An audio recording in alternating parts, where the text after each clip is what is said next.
Greetings from Mount Adams Pilgrim Chapel. Although opening day and the beginning of baseball season have been postponed, we can still play virtual baseball. I'm going to read Casey at the bat. The outlook wasn't brilliant for the Mudville Nine that day. The score stood 4-2 with but one inning more to play. And then when Cooney died at first and Barrows did the same, a pall-like silence fell upon the patrons of the game. A straggling few got up to go in deep despair. The rest clung to the hope which springs eternal in the human breast. They thought, if only Casey could but get a whack at that, we'd put up even money now with Casey at the bat.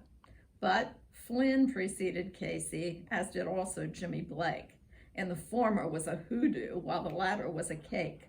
So upon that stricken multitude, grim melancholy sat, for there seemed but little chance of Casey getting to the bat. But Flynn let drive a single to the wonderment of all, and Blake, the much despised, toward the cover off the ball.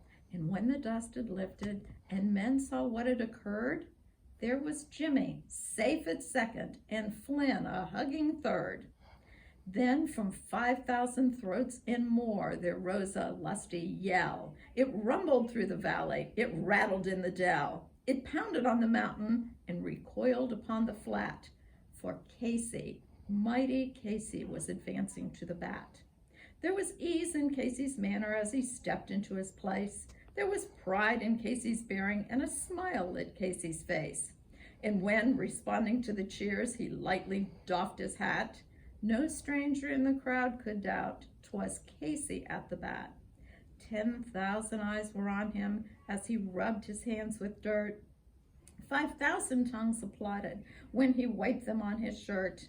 Then while the writhing pitcher ground the ball into his hip, defiance flashed in Casey's eye. A sneer curled Casey's lip. And now the leather-covered sphere came hurtling through the air, and Casey stood a-watching it in haughty grandeur there. Close by the sturdy batsman, the ball unheeded sped. "That ain't my style," said Casey. "Strike one," the umpire said.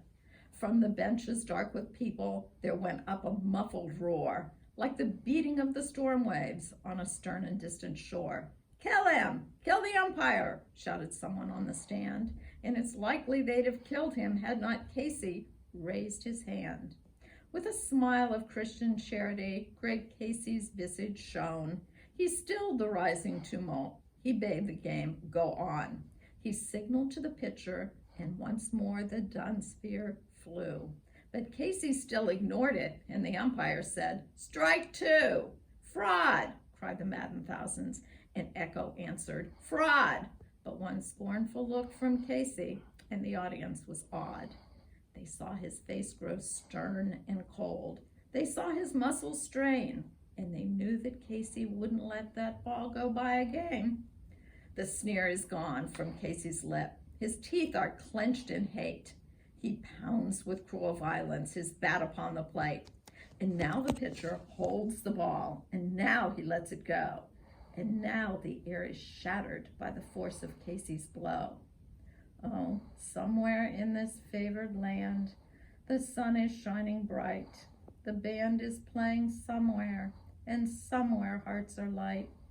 And somewhere men are laughing, and somewhere children shout.